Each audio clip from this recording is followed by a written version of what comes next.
नमस्कार दोस्तों, शुरू करते हैं आज की एयरलाइंस की न्यूज़। एयरलाइन से पहली बड़ी खबर यहाँ पर फ्रांस को लेकर जान लेते हैं। आपको बता दें कि फ्रांस की गवर्नमेंट अब यूएस यानी कि अमेरिका से आने वाले सभी पैसेंजर्स जिनको भी वैक्सीन लगी हुई है अब उनका क्वारंटीन नहीं करेगी, ऐसी जानकारी फ्रांस से आ रही है। आपको बता दें कि सभी पैसेंजर्स को अपने वैक्सीन का प्रूफ लेकर ट्रैवल करना पड़ेगा।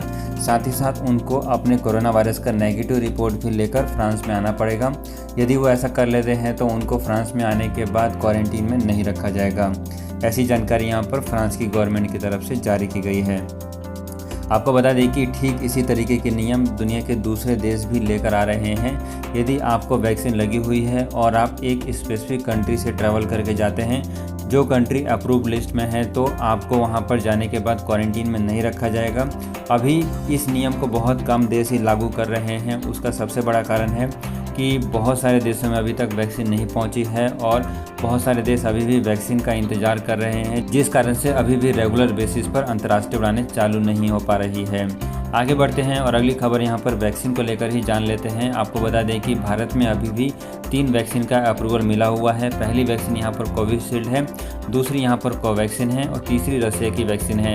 लेकिन आपको यहाँ पर एक अच्छी खबर हम आपको बता दें कि भारत में बहुत ही जल्दी चौथी वैक्सीन आने वाली है। चौथी वैक्सीन यहाँ पर हैदराबाद की एक फर्म जिसका नाम बायोलॉजिकल ई लिमिटेड है, वो लॉन्च कर रही है। इस वैक्सीन का ट्रायल अभी तीसरे स्टेज पर चल रहा है और ऐसी खबर सामने आ रही है कि अगस्त महीने तक ये वैक्सीन पूरी तरीके से लॉन्च हो जाएगी। आपको बता दें कि भारत सरकार को इस वैक्सीन के ऊपर इतना ज़्यादा भरोसा है कि एडवांस में ही 30 करोड़ वैक्सीन की बुकिंग की जा चुकी है, जो कि ये कंपनी अगस्त महीने से लेकर दिसंबर महीने तक भारत सरकार को प्रोवाइड करेगी। इसके साथ साथ इस वैक्सीन से एक और अच्छी खबर है कि ये वैक्सीन जो है दुनिया की सबसे सस्ती वैक्सीन रहने वाली है और 500 रुपये में आपको वैक्सीन की दोनों डोज मिल जाएगी। जी हाँ दोस्तों, अभी फ़िलहाल के लिए जो वैक्सीन आपको मिल रही है उसमें 1000 से 1500 रुपये आपको देना पड़ रहा है। लेकिन यदि ये वैक्सीन मार्केट में आ जाती है तो आपको 500 रुपये में ही वैक्सीन की दोनों डोज मिल जाएगी। ये जानकारी वैक्सीन बनाने वाली कंपनी की तरफ से आई है। और हाँ फ्रेंड्स, इस वैक्सीन का नाम कोर्बेवैक्स रहने वाला है। फ्रेंड्स, आगे बढ़ते हैं और अगली बड़ी अपडेट इंडिगो एयरलाइंस की तरफ से आ रही है। इंडिगो एयरलाइंस लगातार 5वीं बार यहां पर अपने क्वार्टर का लॉस डिक्लेयर कर चुका है। आ रही रिपोर्ट के अनुसार इंडिगो एयरलाइंस कंपनी ने मार्च क्वार्टर का लॉस 1147 करोड़ रुपए डिक्लेयर किया है।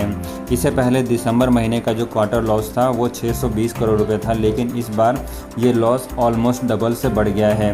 आपको बता दें कि इंडिगो एयरलाइंस अभी तक कभी भी लॉस रिपोर्ट नहीं करी थी। पिछले 1 साल से कोरोना वायरस के चलते इंडिगो एयरलाइंस लगातार 5वीं बार यानी कि 5 क्वार्टर तक लगातार लॉस डिक्लेयर कर रही है और उम्मीद है कि आगे भी इंडिगो एयरलाइंस के लॉसेस बढ़ते ही रहेंगे। फ्रेंड्स, अगली बड़ी अपडेट यहाँ पर महाराष्ट्र से आ गई है। महाराष्ट्र की गवर्नमेंट ने ये अनाउंसमेंट कर दिया है कि अगले सप्ताह से लॉकडाउन के जो रूल हैं अब उसमें ढील दी जाएगी और जिसके बाद अब उम्मीद है कि महाराष्ट्र के जैसे एयरपोर्ट जैसे कि पुणे एयरपोर्ट, मुंबई एयरपोर्ट, इन सभी एयरपोर्ट से अब ज़्यादा लेवल पर अंतर्राष्ट्रीय उड़ानें और साथ ही साथ डोमेस्टिक उड़ानें चालू हो पाएंगी। अगली बड़ी खबर यहाँ पर आयरलैंड से आ गई है। आयरलैंड ने दुनिया के 5 और देशों को रेड लिस्ट में डाल दिया है, यानी कि यदि आप इन 5 देशों से ट्रैवल करके आयरलैंड में जाएंगे तो आपको कंपलसरी इंस्टीट्यूशनल क्वारंटीन में रखा जाएगा।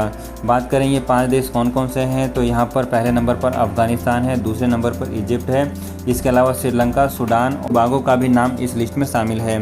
आ रही रिपोर्ट के अनुसार इन सभी देशों से आने वाले पैसेंजर्स को कंपलसरी इंस्टीट्यूशनल क्वारंटीन में रखा जाएगा। भले ही आपने वैक्सीन ली हुई है नहीं ली हुई है, लेकिन ये क्योंकि हाई रिस्क वाले कंट्री हैं तो यहाँ से यदि आप ट्रैवल करके आयरलैंड में जाएंगे तो आपको कंपलसरी होटल क्वारंटीन में रहना पड़ेगा।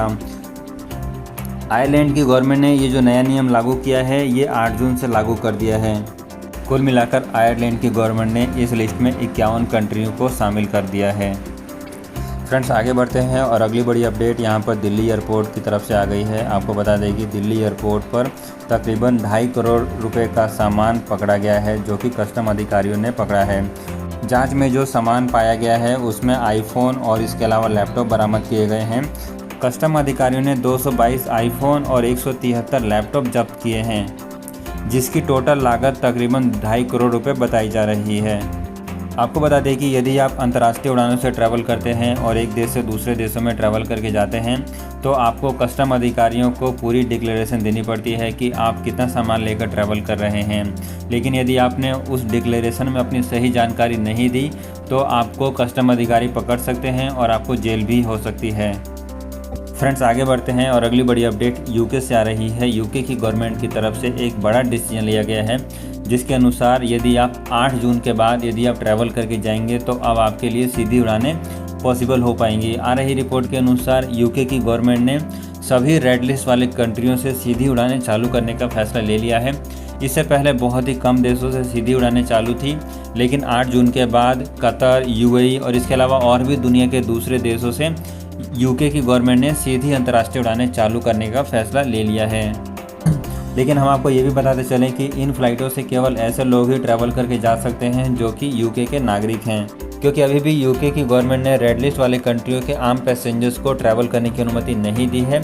केवल और केवल यूके के नागरिक ही रेड लिस्ट वाले कंट्रियों से ट्रैवल करके यूके में जा सकते हैं। हमारा देश भारत भी अभी भी यूके की रेड लिस्ट वाली कंट्री में शामिल है और भारत से यदि कोई भी ट्रैवल करके जाना चाहता है यूके तो वो यूके का नागरिक होना जरूरी है। फ्रेंड्स, इसके अलावा अगली बड़ी अपडेट कोरोना वायरस को लेकर जान लेते हैं। आपके साथ एक अच्छी न्यूज़ शेयर करना चाहेंगे कि भारत में कोरोना वायरस बीते कल सबसे कम रिकॉर्ड किए गए हैं। कुल मिलाकर भारत में केवल 1,20,529 पिछले 24 घंटे में कोरोना वायरस रिकॉर्ड किए गए हैं। आपको बता दें कि पिछले 60 दिनों में ये आंकड़े सबसे कम हैं और ऐसी खबरें भी सामने आ रही है कि भारत अब धीरे धीरे कोरोना वायरस के सेकेंड वेव से बाहर निकल रहा है और अब धीरे धीरे सभी हालात जो है सामान्य हो रहे हैं। यदि ऐसा मुमकिन हो पाता है तो ये एक काफ़ी अच्छी खबर होगी अंतर्राष्ट्रीय उड़ानों को लेकर। आपको बता दें कि दुनिया के दूसरे देशों ने जिन्होंने अभी तक भारत से अपनी अंतर्राष्ट्रीय उड़ानें चालू नहीं करी हुई है, यदि भारत में कोरोना वायरस कंट्रोल में आ जाता है तो दुनिया के दूसरे देश भी भारत से अपनी अंतर्राष्ट्रीय उड़ानें चालू करना शुरू कर देंगे। फ्रेंड्स, आगे बढ़ते हैं और अगली बड़ी खबर यहाँ पर फिलीपींस को लेकर आ गई है। आपको बता दें कि फिलीपींस ने अपनी अंतर्राष्ट्रीय उड़ानों के ऊपर लगाया गया प्रतिबंध और भी आगे लंबे समय के लिए बढ़ा रही है। आपको बता दें कि अभी भी फिलीपींस की गवर्नमेंट ने भारत के साथ साथ और भी दुनिया के कई सारे देशों से अपनी अंतर्राष्ट्रीय उड़ानें चालू नहीं करी है। बहुत सारे लोगों को उम्मीद थी कि यहाँ पर फिलीपींस की गवर्नमेंट अपने अंतर्राष्ट्रीय बॉर्डर के ऊपर जो रेस्ट्रिक्शन है उसको हटा देगी और भारत से अपनी अंतर्राष्ट्रीय उड़ानों को चालू कर देगी, लेकिन इसमें अभी और इंतज़ार करने की ज़रूरत है क्योंकि फिलीपींस की गवर्नमेंट की तरफ से अभी भी इसके ऊपर कोई भी ढील नहीं दी जा रही है और अभी भारतीयों को जो भी फिलीपींस के लिए ट्रैवल करना चाहते हैं उनको अभी आगे और भी लंबे समय के लिए इंतज़ार करना पड़ सकता है। फ्रेंड्स, आगे बढ़ते हैं और अगली बड़ी खबर यहाँ पर नेपाल से आ गई है। आपको बता दें कि नेपाल में अभी भी कोरोना वायरस कंट्रोल में नहीं है और नेपाल की गवर्नमेंट ने अभी तक अपने अंतर्राष्ट्रीय बॉर्डर चालू नहीं किए हैं।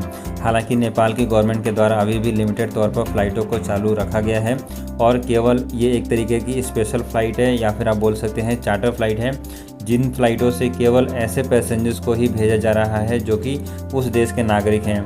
आपको बता दें कि यहाँ पर यूएस की गवर्नमेंट की तरफ से एक अलर्ट जारी करके बोला गया है कि जो लोग भी इस समय नेपाल में हैं वो जो भी फ़्लाइटें चालू हैं उन फ़्लाइटों से जल्दी से जल्दी ट्रैवल करके यूएस में आ जाएं, क्योंकि यहाँ पर नेपाल की गवर्नमेंट की जो लिमिटेड जो फ़्लाइटें हैं वो बहुत ही जल्दी बंद करने वाली है और उसके बाद अंतर्राष्ट्रीय उड़ानें और भी लंबे समय के लिए बंद की जा सकती है। कुल मिलाकर इस समय नेपाल में Turkish airlines, Qatar Airways, air India और इसके अलावा नेपाल की एयरलाइंस कंपनियां ही अपनी फ़्लाइटों को ऑपरेट कर रही है। फ्रेंड्स, आगे बढ़ते हैं और अगली और आखिरी खबर यहाँ पर सऊदी अरेबिया को लेकर जान लेते हैं। आपको बता दें कि सऊदी गवर्नमेंट ने अभी तक भारत से अपनी अंतर्राष्ट्रीय उड़ानों को चालू करने की कोई भी घोषणा नहीं करी है और इसके अलावा ये भी खबर सामने आ रही है कि इस साल सऊदी अरेबिया हज को लेकर भी परमिशन नहीं देने वाला है। आपको बता दें कि साल 2020 में सऊदी गवर्नमेंट ने हज को कैंसिल कर दिया था और भारत से कोई भी नागरिक सऊदी अरेबिया हज के लिए नहीं जा पाया था। ठीक इसी तरीके की खबर इस बार भी सामने आ रही है। यहाँ पर जून महीने का समय आ गया है और अभी तक सऊदी गवर्नमेंट की तरफ से हज को लेकर कोई भी जानकारी सामने नहीं आ पा रही है। आपको बता दें कि इसको लेकर भारत के यूनियन मिनिस्टर, जिनका नाम मुख्तार अब्बास नकवी है, उन्होंने जानकारी दी है कि सऊदी गवर्नमेंट की तरफ से कोई भी जानकारी शेयर नहीं की गई है, जिस कारण से भारत अभी तक हज को लेकर कोई भी जानकारी नहीं दे पा रहा है। फ्रेंड्स, आज की इन खबरों में फिलहाल इतना ही रखते हैं। उम्मीद है कि आपको वीडियो पसंद आई होगी। वीडियो यदि आपको अच्छी लगी है, काम की लगी, इस वीडियो को लाइक जरूर करें और दूसरे लोगों के साथ शेयर कर दें और चैनल को यदि आपने अभी तक सब्सक्राइब नहीं किया है प्लीज़ सब्सक्राइब करके बेल आइकन जरूर दबा दें।